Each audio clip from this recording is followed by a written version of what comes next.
émission na bino tolobela mboka oyo bozali bongo ebele à travers le monde pona kolanda ngo pona koyeba nini ezoleka awa na République démocratique du Congo. À Goma, à l'est de la République démocratique du Congo, le président Félix Tshisekedi et son homologue rwandais Paul Kagame ont une fois de plus échangé ce samedi 26 juin 2021.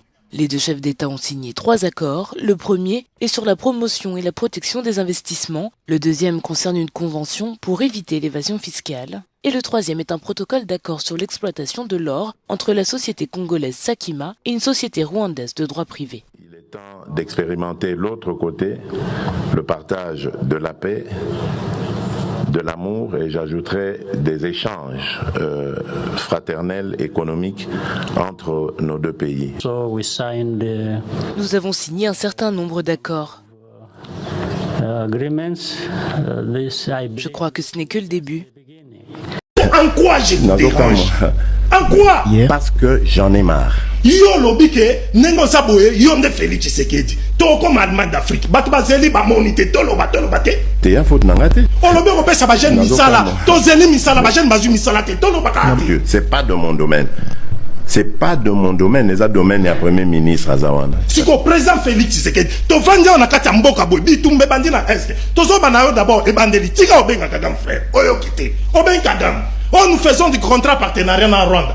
Contrat partenariat yo ke kosala kuna na Rwanda ya baba or na biso baba na kosala na Rwanda biso ku to doka na même ngai zo tumisana.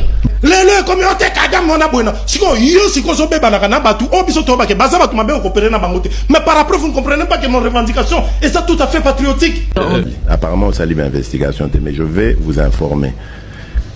83% des projets prévus dans le programme des 100 jours ont été réalisés. Autour du M23. Le rapport des experts des Nations Unies indique que le M23 est soutenu par les forces de défense rwandaises. Est-ce que vous êtes au courant de cela? Oui, je le sais.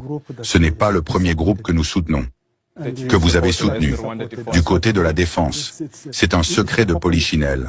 Je ne sais pas comment les gens peuvent cacher ça, parce que le gouvernement rwandais le nie. Eh bien, vous savez, l'armée rwandaise a vaincu Mobutu, et nous avons d'abord nié. Et laissez-moi vous dire qu'en 1996, je pensais qu'il y avait une cause légitime, parce qu'à cette époque-là, le Rwanda était menacé et il fallait qu'il se défende. Mais après avoir renversé la compréhension que Mobutu avait des réfugiés, nous aurions dû changer de cap. Cela aurait dû être le Rwanda qui parlait à la RDC sur la façon dont vous pouvez vivre ensemble. Deuxièmement, il y a une idée fausse selon laquelle le M23 est une affaire de Banyamulenge. Ce n'est pas vrai. L'affaire Banyamulenge, c'est il y a longtemps. Cela s'est terminé en 2002. En 1998, lorsque le général Kabarebe a quitté Kinshasa, c'était la fin du problème des Banyamulenge. Pour information, à l'époque de Kabila, Azarias Ruberwa, qui est Banyamulenge, était le vice-président. Nyarugabo, qui est un Banyamulenge, était le vice-président du Parlement. Le général Malik était le commandant. Bisengi Mana était le chef de la police. Il y en a tellement encore aujourd'hui. Il y a beaucoup de Banyamulenge qui sont commandants de brigades, commandants généraux, y compris le général Masunzu qui vient d'être nommé récemment commandant de zone. Et le général Augustin a été nommé récemment aussi. Ils avaient même le ministre Banyamulenge au sein du gouvernement. Le ministre des infrastructures du Congo est Mwanyamulenge. Ainsi, lorsque les gens ici en Afrique du Sud parlent des Banyamulenge, c'est une idée fausse. C'est un mensonge. Ce n'est pas vrai. L'histoire des Banyamulenge est différente de celle du M23. Les gens confondent donc ces choses et certainement, lorsqu'ils parlent de l'accord de Sun City, nous y avons participé, avec certains des collègues que j'ai vu en parler. Mais à cette époque-là, nous étions impliqués.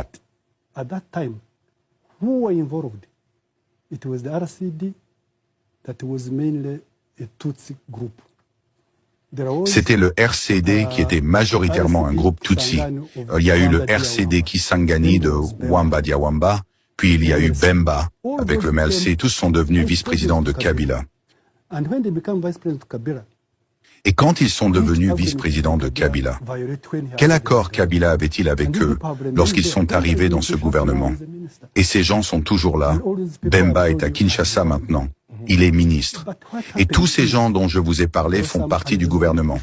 Mais ce qui s'est passé, c'est qu'il y avait des problèmes non résolus concernant les ressources et d'autres choses. Et c'est pour cela que vous avez finalement le CNDP, le M23 et ce nouveau M23. Cela n'a rien à voir avec les Tutsis. Cela n'a rien à voir avec les différences entre gouvernements. Car les relations entre Tshisekedi et Kagame, entre 2018 et 2021, étaient si bonnes. Pourriez-vous vérifier combien de fois Tshisekedi est allé à Kigali, et même aux funérailles du père de Tshisekedi, Kagame était là, quand Kagame fraternisait avec Tshisekedi. Qu'en était-il des Tutsis à cette époque-là? Où étaient-ils les Tutsis dont il parle maintenant? Quand Kagame fraternisait avec Tshisekedi, la question est différente. Ce n'est pas une question politique, ce n'est pas une question sociale, ni un problème ethnique. Il s'agit du contrôle du Congo. Et je vous ai dit que lorsque l'Ouganda est allé en RDC, le Burundi aussi était allé, mais le Rwanda n'était pas là. Le Rwanda se croyait isolé, mais le Congo est un pays souverain. Ils peuvent inviter qui ils veulent et désinviter qu'ils ne veulent pas, et à ce moment-là, ils n'ont pas invité le Rwanda. C'est pourquoi le Rwanda a commencé à utiliser ses forces combattant le Congo pour être invité par la force. C'est ce qu'ils ont fait. Avant de continuer notre vidéo, faisons une petite biographie de ce général. Le général Kayumba est un ancien chef d'état-major rwandais. Il était une figure clé du Front patriotique rwandais, FPR, une ancienne rébellion à majorité Tutsi, dirigée par Paul Kagame, qui a mis fin au génocide de 1994 au Rwanda.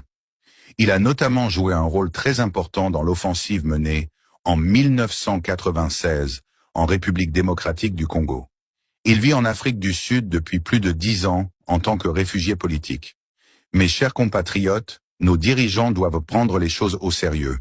Le Rwanda est organisé avec nos matières premières, leur armée est bien entraînée et structurée, mais qu'en est-il de l'armée congolaise? Il faut tout faire pour nos soldats. Le FARDC, ils doivent suivre des formations appropriées, augmenter le seul moyen de nous soutenir. Le contrôle du Congo signifie le contrôle des richesses minières du pays, principalement. Je veux dire par là, pour le faire, il contrôle la politique. Alors, qui sont les acteurs derrière tout cela? Qui sont ceux qui tirent les ficelles? Tous?